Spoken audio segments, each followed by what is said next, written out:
Halo Sobat Uta dimanapun Anda berada, senang sekali kita berjumpa lagi tentunya dalam acara Uta Bicara, talkshow-nya Uta 45 Jakarta, berbagi masalah terkini, meluaskan informasi dan temukan solusi. Hari ini saya sudah bersama dengan 3 narasumber yang telah hadir. Yang pertama saya perkenalkan terlebih dahulu, ada Bapak Dr. Rudiono Darsono, beliau adalah praktisi sekaligus akademisi di Uta 45 Jakarta. Selamat sore. Kabar sehat Pak? Amin, harus sehat. Sehat, baik. Yang kedua, Sobat Uta, saya perkenalkan di sini ada Bapak Rajesh Kana PhD. Beliau adalah Rektor Uta 45 Jakarta. Apa kabar hari ini, Pak? Baik. Selamat sore. Selamat sore, Bapak.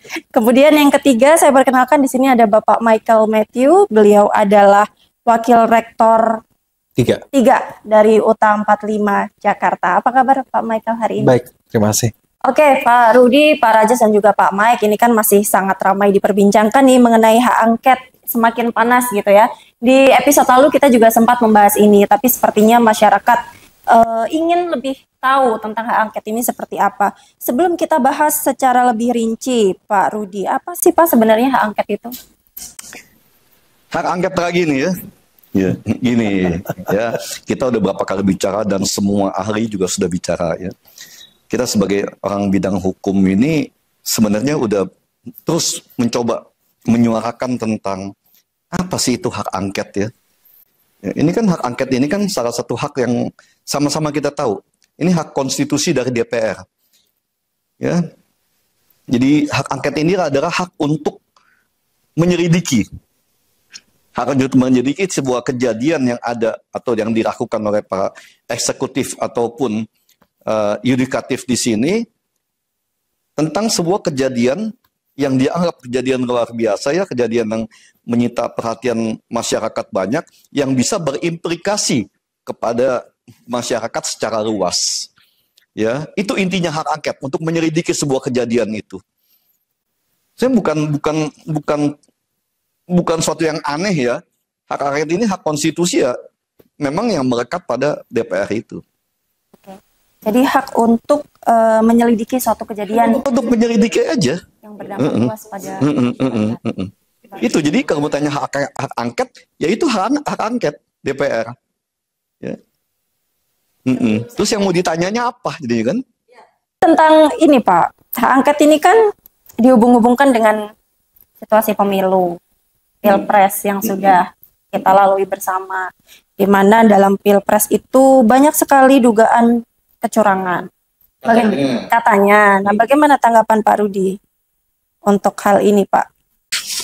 Jadi kalau hak angket yang saya juga sampaikan, kalau hak angket disangkut pautkan secara langsung kepada hasil pemilu ya, itu hampir tidak mungkin lah ya kita ngomong, karena hasil pemilu itu kan kalau kita mau sampaikan di sini, hasil pemilu itu dievaluasi atau diawasi oleh Bawaslu dan Panwaslu itu kan. Kalau ada sengketa pemilu, itu jalur hukumnya secara konstitusi itu kepada Mahkamah Konstitusi. Ya, itu proses hukumnya. Jadi kita mesti bedakan antara ini proses konstitusi tentang proses hukum dan hak konstitusi tentang proses politik. Jadi hak angket itu tidak bisa masuk secara langsung untuk menilai hasil dari pemilu ini, siapa yang menang, siapa yang kalah, bagaimana atau semua segala macamnya itu, atau ada persengketaan, ada kecurangan dari pemilu itu sendiri, itu hak angket tidak masuk ke sana. Jadi hak angket itu hanya bisa menyelidiki apakah ada dari para pejabat negara ini yang melakukan sebuah tindakan-tindakan yang berimplikasi terhadap pemilu ini sendiri. Ya. Tapi tidak bisa mempunyai efek secara langsung kepada hasil pemilu. Tidak, hanya sampai di sana toh, hanya menyelidiki. Ya, jadi hak angket ini pun nggak bisa terlalu jauh juga. Ya udah stop di sana, menyelidiki hasilnya nanti apakah diketemukan adanya dugaan kecurangan itu, atau ya hasilnya apa nggak tahu, karena ini politik kan. Ya hasil politik itu kan A bisa B, B bisa Z kan. Ya kita nggak tahu, namanya orang politik. Semuanya bisa dibikin kan. Ya. Saya ke Pak Rajas dulu, Pak Oke. Rudi. Kalau menurut Pak Rajas seperti apa, Pak? Apa sih hak angket itu dan ini kan ramai. Apakah bisa untuk digunakan meluruskan kecurangan pemilu 2024? Ini mau tanya definisi hak angket dari perspektif peraturan perundang-undangan atau dari perspektif politik ini? Nah, dua-duanya boleh, Pak. Kalau sesuai peraturan perundang-undangan yang tadi disampaikan oleh Pak Rudi, itu hak untuk menugaskan untuk memeriksa, mengecek fakta-fakta dan sebagainya terhadap apanya yang mau diangketkan. Misalnya dari DPR tentang kecurangan pemilu. Ini kan ada tim yang dikirim untuk memeriksa mulai dari semua pintu, KPU dan sebagainya, itu ada pemeriksaan. Kalau dari sisi politik, ini kan ada agenda, berarti ada agenda kepentingan terhadap mungkin organisasi tertentu atau komunitas tertentu untuk menekan proses yang sedang berjalan secara konstitusi. Ya, jadi menurut saya sebaiknya kita lebih bijak nih, jangan sampai kita merusak negara Kesatuan Republik Indonesia yang sudah dibangun dari dulu sampai sekarang. Kita sudah sampai level tertentu. Jadi sebaiknya para pemimpin kita itu lebih bijak di dalam menjalankan hak angket. Hak angket itu boleh-boleh saja, tapi jangan sampai menjadi blunder nih. Ini karena kalau kita lihat hak angket lebih besar ke urusan kepentingan politiknya daripada kepentingan yang lain. KPU sudah ada. Yang membentuk KPU siapa sih? Sesuai dengan peraturan perundang-undang dan berasa undang-undang yang dibuat, itu sangat independen di bawah parlemen, di bawah DPR. Ya, ini tinggal mengecek masing-masing partai sudah punya saksi-saksinya dari masing-masing TPS. Dan Bawaslu sudah jelas apa yang disampaikan Pak Rudi. Ada Bawaslu. Ya, dengar dulu dong laporan dari Bawaslu. Ngapain sampai kita heboh-heboh harus buat hak mungkin itu. Tapi gini, prinsipnya hak angket ini kita lihat nanti lah ya. Sekarang ini juga kan DPR masih reses. Ya, jadi hak angket itu mau berjalan atau tidak juga kita belum tahu. Ya, kita rame-rame begini, toto nanti mereka ada dir-dir yang kita nggak tahu, toto hak angketnya juga nggak jadi. Ya, kita udah rame duluan nih di bawah ini kan. Tapi kita lihat lah, setelah masa reses ini, apakah hak angket itu bisa atau akan dijalankan atau tidak? Ya. Jadi kita tunggu hasil reses setelah reses DPR ini, apakah akan dimulainya pendaftaran tentang pemohon dari hak angket ini sendiri. Tapi seandainya nanti tidak berjalan, ya sudah lah ya Pak. Tapi kalau misalkan berjalan, ada manfaatnya tidak Pak untuk proses segala prosesnya gitu? Apakah bermanfaat untuk pemilu? Apakah memang bermanfaat untuk menemukan kecurangan? Atau seperti apa? Kalau misalkan ini jadi dilanjutkan? Atau mau mencari-cari kecurangannya di mana? Gini, ini kan nyari yang tadi saya sampaikan ya, hak angket itu kan hak politik ya. Hak politik yang prosesnya juga pasti proses politik, bukan proses hukum. Dalam hal ini, ujungnya kita nggak akan pernah tahu kemana ini. Walaupun kita tahu nih, ujungnya maunya apa sih, gitu kan ya. Hak angket ini akan berjalan, berproses. Itu pasti membutuhkan waktu yang cukup lama lah. Ya, jadi kalau dibilang hak angket ini akan kemana dan gimana, apa tujuannya semua segala macam, saya rasa kalau dalam pemerintahan Pak Jokowi ini ya, kalau untuk hak angket kepada pemerintahnya, ya nggak akan bisa kemana-mana. Karena hak angket itu kan hanya menyelidiki. Ya, tapi kita nggak tahu juga nanti apakah, ini kan waktu tinggal 7 bulan ini kan, ya bulan Oktober ini kan semuanya akan ada penggantian. Itu yang akan kita kita lewati alur konstitusi ini. Jadi Oktober nanti sudah ada pelantikan kabinet baru dan juga akan ada pelantikan dari anggota DPR yang baru. Ya, kita nggak tahu apakah ini akan berlanjut atau tidak juga, kita nggak ngerti juga itu kan, karena komposisi, saya lihat perubahan komposisi juga sangat tinggi di sini. Proses hak angket sendiri ini mulai dari pendaftaran, ya, untuk setelah pendaftaran mereka mengadakan rapat paripurna. Setelah rapat paripurna itu mereka mengadakan rapat untuk membentuk panitia angket, ya. Itu pembentukan panitia angket aja berkisar antara 1 sampai 2 bulan. Ya, dari proses menyatakan permohonan angket itu yang 25 orang, mungkin makan waktu, ya kita ngomonglah 1-2 minggu ke sana ya. Setelah itu mengadakan penjadwalan paripurna. Ya, kita ngomong lagi sekitar 1-2 minggu.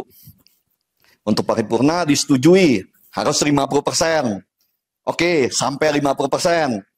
Ya, disetujui hak angket untuk mengadakan hak angket ini, hak konstitusi DPR, mereka diberikan waktu 1 sampai dengan maksimal itu 2 bulan, 60 hari untuk membentuk panitia angket. Ya, itu aja udah 3-4 bulan di sana. Ya, setelah panitia hak angket itu terbentuk, disetujui semua, mereka mulai mengajukan anggaran untuk angket yang diajukan kepada pemerintah. Nah, proses lagi kan, nah ini pengajuan kepada pemerintah, kita juga nggak tahu berapa lama. Ya. Setelah persetujuan anggaran, ya kita tahu itu waktunya 4 bulan. Ambil deh itu 4 bulan sampai ke sana ya. 4 bulan ke sana, waktu pemerintahan Pak Jokowi tinggal 3 bulan nih. Ya. Kita belum bicara tentang reses DPR lagi kan. Oke, kita anggap ini nggak ada reses, mereka tetap bekerja. Ya, waktu tinggal 3 bulan. Dalam 3 bulan, mereka memanggil semua orang-orang dari pemerintahan, baik mulai dari presiden, menteri-menteri, KPU, Bawaslu, dan semua yang terlibat di dalam pemilu ini kan, atau mungkin karena dianggap kecurangannya itu TSM katanya kan, ya, terstruktur, sistematif, dan masif. Ya, oke, itu sampai kepada kepala desa. Saya rasa waktunya nggak cukup ya kalau untuk menyelidiki Pak Jokowi, untuk menyelidiki pemerintahan yang era sekarang ini kan, saya rasa itu nggak akan mencukupi waktunya ke sana. Ya, itu yang pertama. Kalau itu nggak mencukupi, sudah ada penggantian nanti baik di parlemen maupun di pemerintahan. Terus mau diapain ini hak angket ini juga kan? Ya kita nggak tahu juga, ini politik kan, ini proses politik. Jadi politik itu semua bisa terjadi. Tapi kalau secara sistematis dan hitung-hitungan, kecil kemungkinannya ini bisa berjalan dengan baik. Ya. Itu pandangan saya, karena hak angket itu juga nggak bisa menghasilkan apa-apa. Nggak ada bisa menghasilkan sesuatu yang bisa bermanfaat, karena hak angket itu untuk menyelidiki kan. Hak angket itu untuk menyelidiki apakah seorang pejabat itu melakukan sebuah kesalahan-kesalahan yang membuat adanya guncangan-guncangan dalam pemerintahan ini, dalam negara ini. Ya, yang harusnya kebiasaannya hak angket itu apabila ingin atau bisa mendapatkan manfaat yang berguna, ada manfaatnya hak angket ini, maka hak angket ini akan ditindaklanjuti atau dilanjuti dengan hak DPR lainnya, yaitu hak menyatakan pendapat. Ya, nah ini berproses lagi nih, hak menyatakan pendapat.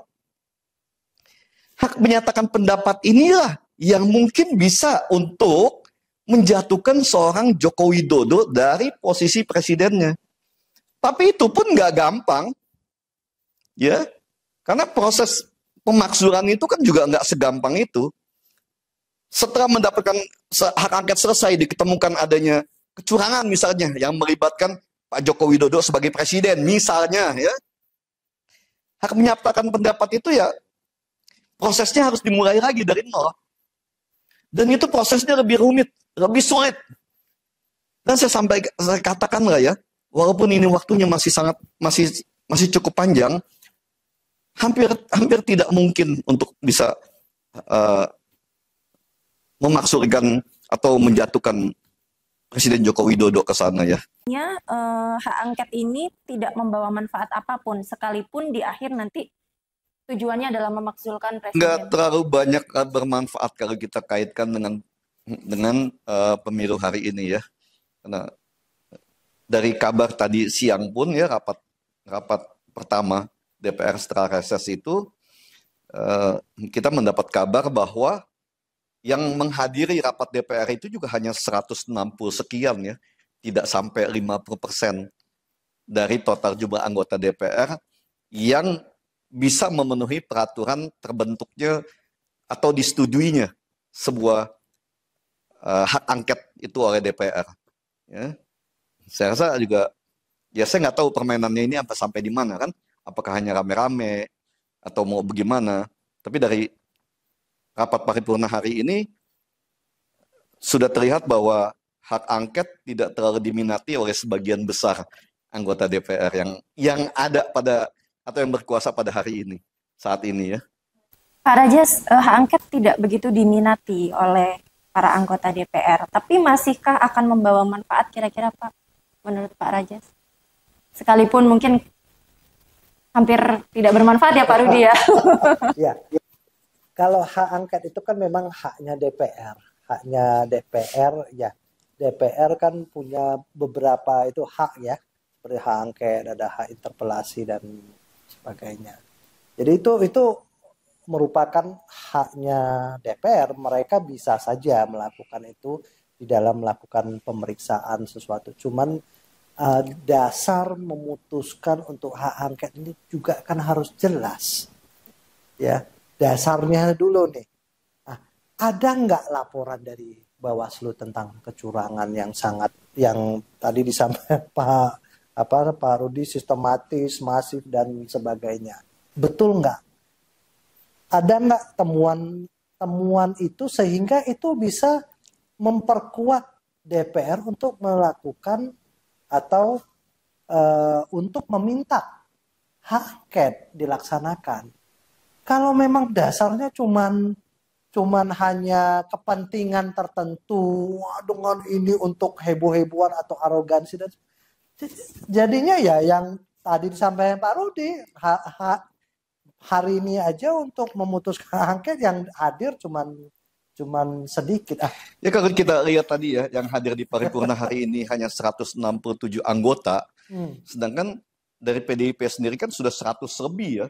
Saya punya keyakinan PDIP pun tidak 100% hadir juga di sini. Nah, ini ya, saya yakin dari PDIP tidak 100% hadir, yang seharusnya kalau ini diinisiasi oleh PDIP, kan harusnya seluruh kekuatan PDIP itu dikerahkan untuk bisa menjadikan hak angket ini berjalan, bergulir ya, menjadi hak politiknya DPR untuk menyelidiki kecurangan pada proses pemilu ya.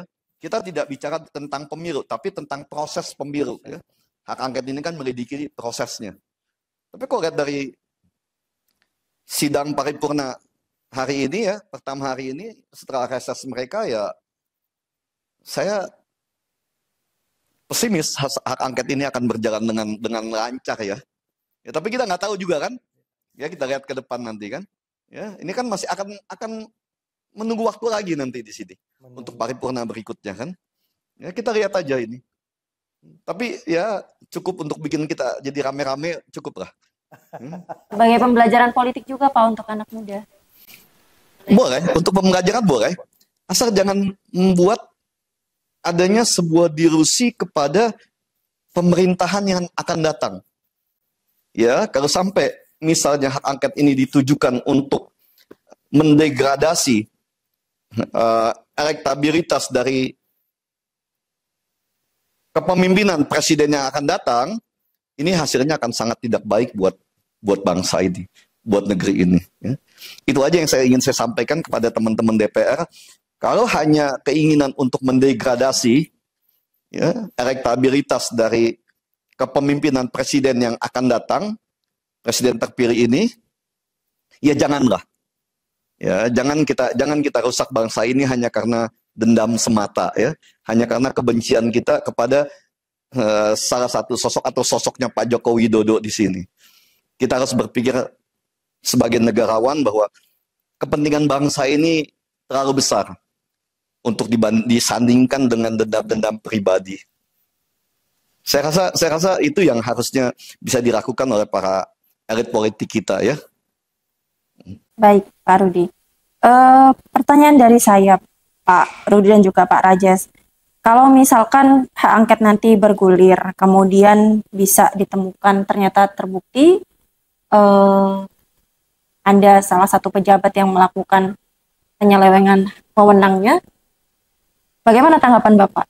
Saya sampaikan tadi, temuan itu hanya akan mendegradasi, tidak bisa mengeliminir hasil pemilihan itu sendiri. Ya, tidak bisa mengeliminir pemilihan presiden terpilih atau pelantikan atau pengangkatan presiden terpilih. Tapi ujungnya itu hanya mendegradasi, mengeliminasi integritas dan kepemimpinan, elektabilitasnya itu kan, dari kepemimpinan presiden terpilih yang nanti akan dilantik itu, ya kalau diketemukan pun hanya itu hasilnya. Pak, tapi kan ini ditujukan untuk yang menyalahgunakan wewenang yang sekarang, bukan presiden yang terpilih. Betul, tapi ini kan hanya ingin menunjukkan bahwa kamu menang karena curang loh. Kan itu, ke situ kan? Karena ada proses yang salah. Jadi proses seperti ini yang sebenarnya kurang sehat. Tapi saya kembalikan lagi ya, kita ini lah ya. Ini elit politik ini selalu berpikir hanya akibat. Mereka tidak pernah mau berpikir tentang sebab. Ya, tentang kenapa bisa ada kejadian hari ini sampai ingin digulirkannya hak angket terhadap pemilu, semua segala macam ya. Ini kan mereka hanya akibat ya ini. Akibatnya adalah kecurangan. Mereka nggak berpikir tentang sebabnya. Sebab yang dibuat oleh mereka sendiri nih. Para elit-elit politik, elit partai ini kan. Apa sebabnya? Yang selalu saya sampaikan. Merusak sistem hukum. Ya, merusak kepercayaan masyarakat atas hukum. Yang akhirnya mereka pun juga tidak percaya dengan hukum ini. Hukum yang memang sudah rusak, dirusak oleh mereka ini, yang tidak lagi hukum kita lagi, yang memang sudah tidak beretika, ya mereka juga jadi mengklaim bahwa mereka berbuat ini karena hukum tidak benar. Aturan tidak dijalankan dengan benar. Padahal semua ini rusak karena mereka. Itu jadi harusnya yang diperbaiki saat ini, ya siapapun nanti presidennya, yang harus diperbaiki pertama adalah hukum. Kita ingat ya, gini, pertama saat reformasi itu 3 komponen penting yang dibentuk oleh para pemimpin reformasi pada waktu itu ya, yaitu KPK, KY, dan MK.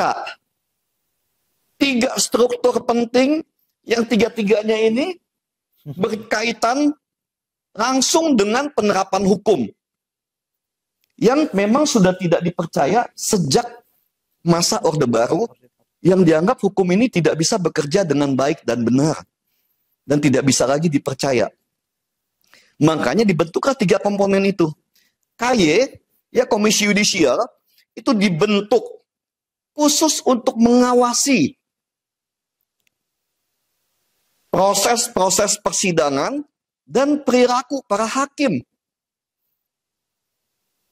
Tidak mengenal itu hanya hakim-hakim keras kerocok sampai dengan hakim agung. Semua yang namanya hakim itu diawasi. Termasuk hakim-hakim pembentukan yang baru juga, hakim pada Mahkamah Konstitusi. Itu KY dibentuk. Kenapa dibentuk ini? Karena ketidakpercayaan terhadap dunia peradilan. Karena elit politik sendiri, ya para reformis ini, tidak lagi percaya kepada pengadilan yang kepemimpinan berada di bawah Mahkamah Agung pada hari itu. Dianggap tidak ada pengawasan yang bisa membuat hukum peradilan ini berjalan dengan baik. Dibentuklah KY. KPK dibentuk karena ketidakpercayaan terhadap polisi dan kejaksaan. yang dianggap tidak bisa menjalankan fungsinya dengan baik untuk menjalankan tugas-tugas penegakan hukum dan keadilan. Maka dibentuklah KPK untuk mengawasi, mensupervisi, dan melakukan penegakan hukum terhadap bandit-bandit di kepolisian dan kejaksaan, termasuk pejabat-pejabat di pemerintahan.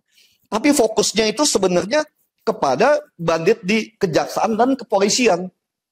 Ya, kenapa? Supaya polisi dan jaksa ini bisa bertindak menjalankan usaha atau proses-proses peradilan ini dengan baik dan benar sesuai dengan undang-undang yang ada.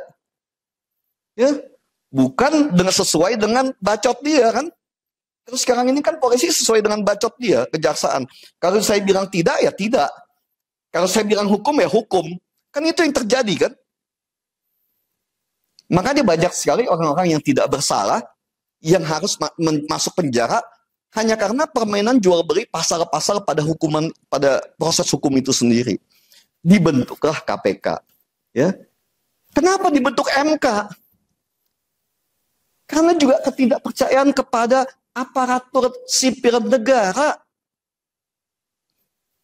kepada pejabat-pejabat pemerintahan, pejabat-pejabat kementerian, pejabat-pejabat kepresidenan, dibentuklah MK, Mahkamah Konstitusi, ya, yang mengadili sengketa-sengketa antara masyarakat dengan perundang-undangan yang dibuat oleh eksekutif baik bersama legislatif atau atas dasar inisiatif salah satu itu, yang dianggap bertentangan dengan undang-undang di atasnya. Ya? Dibentuklah Mahkamah Konstitusi untuk bisa meluruskan supaya negara ini bisa berjalan dengan baik. Ya, tanpa overlapping bahwa peraturan itu dibuat dengan melawan undang-undang di atasnya.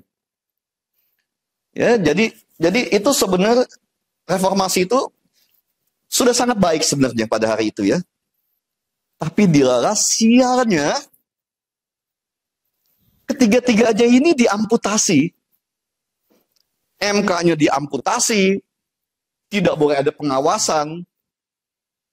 Ya, kekuasaannya pun dibatasi. Pengawasan semua MK ini berada di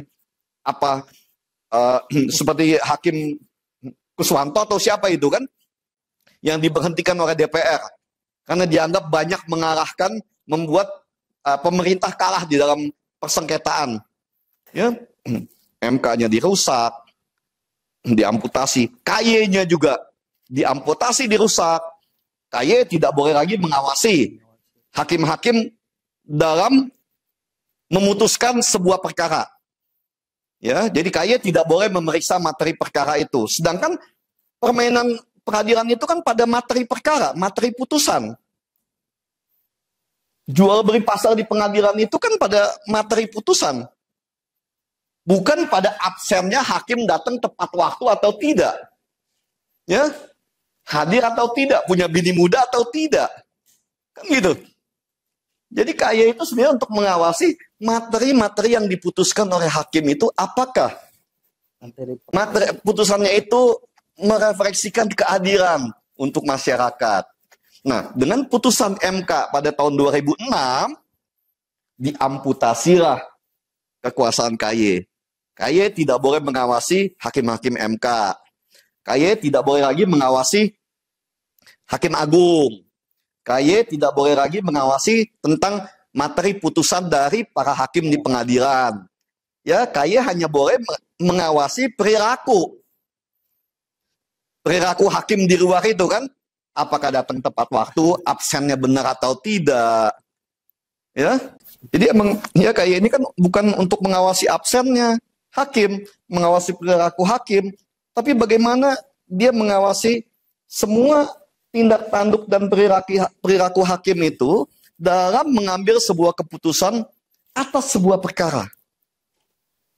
Itu yang seharusnya, itu ide cita-cita dari reformasi tahun 98 ya. Dan reformasi 98 yang diperbaiki itu semuanya tentang hukum. Tentang proses hukum. Kepolisian, kejaksaan, pengadilan, Itu yang paling pertama untuk direformasi. Makanya kenapa pada tahun 2013 ya begitu mencalonkan Joko Widodo sebagai presiden, saya orang yang paling pertama, mungkin salah satu yang paling pertama ya, mengumpulkan para relawan yang sekarang menjadi komisaris BUMN itu kan. Ya, kita mengumpulkan di tempat-tempat saya dan tempat-tempat kita rame-rame ya, saya membiayai itu dengan satu tujuan. Oh, ini orang baru nih. Ya. Yang saya menganggap belum terkontaminasi pada kejahatan-kejahatan politik dan hukum masa lalu kan. Kan Pak Jokowi ini ini orang dari kampung ini kan. Orang Solo ini yang dibawa ke Jakarta. Ya, jadi gubernur pun baru 2 tahun. Saya yakin masih sangat baik, sangat bersih. Begitu dicalonkan sebagai calon presiden, saya pribadi mengkoordinir teman-teman yang tadi yang saya sampaikan, yang sekarang jadi komisaris itu kan, ya, bagaimana kita memenangkan seorang Joko Widodo dengan program Nawacita, yang salah satunya itu adalah reformasi, bukan reformasi lagi malah, revolusi mental para penegak hukum. Ya, ingat loh, bukan reformasi lagi, revolusi mental para penegak hukum. Tapi memang sulit ya, karena yang bejat itu kan moralnya kan. Ya, ini para penegak hukum ini kan yang bejat ini kan moralnya ini kan. Tapi itu pun nggak jalan, tidak bisa berjalan. Kenapa? Yang saya sampaikan selama ini, karena Pak Jokowi pada saat itu hanya seorang pesuruh partai. Yang kadang-kadang saya suka kalau teman-teman bicara, aduh Pak Jokowi ini cuma jongos partai, bisa apa jadinya kan? Itu yang selalu kita buat jadi bahan guyonan memang pada hari itu ya. Karena Pak Jokowi sendiri ini sosok yang sangat baik, sosok yang sangat ideal untuk Indonesia. Itulah kenapa saya bagi diri, karena memang Indonesia membutuhkan orang yang masih bersih, belum terkontaminasi pada kejahatan-kejahatan, baik politik maupun hukum masa lalu. Makanya reformasi itu semuanya yang diperbaiki dan ingin dihancurkan adalah kejahatan-kejahatan tentang proses penegakan hukum masa lalu. Dibentuklah KPK, tapi KPK-nya pun sekarang bandit semua kan. Kata jadi dalam KPK berapa banyak korupsi. Ya, di dalam KPK-nya sendiri pun banyak koruptor di sana, banyak pemeras di sana. Itu udah bukan rahasia umum, semua orang tahu dan tersebar di semua media. Sampai masuk penjara KPK pun penyuapan itu tetap berjalan. Dan hebatnya kabar terakhir, penyidiknya pun tidak bisa langsung memeriksa, tidak bisa masuk ke ruang penjara KPK untuk pemeriksaan kan? Kan hebat mafia. Jadi kalau KPK dulu untuk memberantas mafia hukum, sekarang mafia hukumnya pun bersarang di KPK semua kan? Berarti cita-cita reformasi gagal dong nih Pak. Nah, yang saya bilang kan reformasi ini sudah dihancurkan oleh bandit-bandit elit politik. Kita sudah kehilangan roh reformasi yang dulu digaungkan. Ya, bagaimana membentuk sebuah negara Pancasila yang berkeadilan, berkesejahteraan untuk rakyat. Kan itu cita-cita reformasi. Tapi mereka mengakuin sebagai aktivis 98 dan sebagainya yang duduk di dalam parlemen. Enggak apa-apa, itu mengakui itu kan, itu klaim-klaim begitu kan nggak ada masalah. Memang mereka kan aktivis 98 pada hari itu. Tapi hasilnya ya ini. Hasilnya mereka sendiri tidak percaya tentang reformasi demokrasi hari ini. Reformasi itu kan itu total. Berarti kan hancur reformasi ini, tidak ada manfaatnya sama sekali, malah tambah merusak. Zaman Orde Baru kita kan nggak ada begini-ginian juga semua segala macam. Walaupun dikatakan semuanya serba rusak kan, tapi rakyat masih bisa lebih tenang. Yang ini saya sampaikan satu, coba dilihat di pemilu hari ini ya, di luar dari mau percaya atau nggak percaya, suara Golkar naik begitu tinggi. Ya. Ini kan mencerminkan kejenuhan, ya, kejenuhan dan mungkin sudah sampai taraf kebencian kepada oknum-oknum atau partai-partai yang mengaku partai nasionalis dan reformis. Ini kejenuhan atau kerinduan ini Pak? Kerinduan terhadap Orde Baru lagi kan. Ya, ini yang berjalan ini jadi ada semacam kerinduan terhadap Orde Baru yang dirasakan, oh, saya lebih nyaman hidup di zaman Orde Baru. Di zaman Pak Harto, semuanya keamanan lebih terjamin.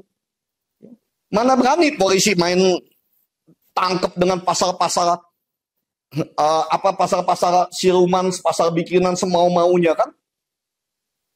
Maka saya bilang, saya selalu sampaikan, dalam satu negara seperti Indonesia hari ini, tidak ada lagi satupun figur yang dihargai dan dihormati. Tidak ada lagi figur karismatik yang bisa menjadi contoh buat generasi muda bangsa ini. Ya? Kalau dalam satu ini kita ngomong bohong deh ya. Dalam satu keluarga, tidak ada lagi orang yang dihormati, tidak lagi ada lagi orang yang dihargai. Mau jadi apa rumah tangga itu? Rumah itu Berantakan, Pak. ya, Habis. anaknya semua masing-masing, suami istri juga masing-masing. Apalagi yang bisa diharapkan dari rumah tangga seperti itu? Ya, inilah Indonesia pada hari ini. Siapa yang dihargain? Presiden dicaci maki. Mana ada lagi tokoh bangsa? Tokoh bangsa saling caci maki juga. Yang katanya tokoh bangsa kan? Tokoh bangsa atau tokoh di dalam kebangsaan, saya nggak tahu. Tapi semua ini kan terjadi kan? Sejarah dirubah, Pak. Sejarah ya semau-maunya. Saya berkuasa, saya mau sejarahnya sesuai saya kan? Kan itu. Ya. Jadi ini yang terjadi. Ini ya inilah yang dibilangkan bahwa kekuasaan itu membuat semuanya berada apa kata saya. Kan itu kan? Ya. Oke, apa lagi? Kebanyakan juga ini kan. Kita terbatas durasi, Pak Rudi, Pak Rajes, dan juga Pak Mike. Ini kan di tengah entah jadi atau tidaknya hak angket dijalankan. Bagaimana Pak Rudi memberikan gambaran kepada kita gitu ya, yang mungkin masih awam atau mungkin masyarakat yang bingung harus merujuk atau merespon seperti apa hak angket? Silakan Pak Rudi. Dewasa, ya, jadilah negarawan. Jangan jadi politikus terus ini. Jadilah negarawan. Kita pikirkan bangsa ini. Kita pikirkan masa depan negara. Kita pikirkan generasi muda. Katanya mau Indonesia emas. Ya, ini harus benar-benar kita perhatikan. Jalankan kewajiban kita sesuai dengan undang-undang yang bisa membuat bangsa ini menjadi lebih baik ke depan. Reformasi kita harus kembalikan ke jalur awal semulanya. Perbaiki hukum, sistem peradilan. Perbaiki secara total. Bajingan-bajingan, bandit-bandit di kepolisian, kejaksaan, peradilan. Jangan ada negosiasi. Babat habis.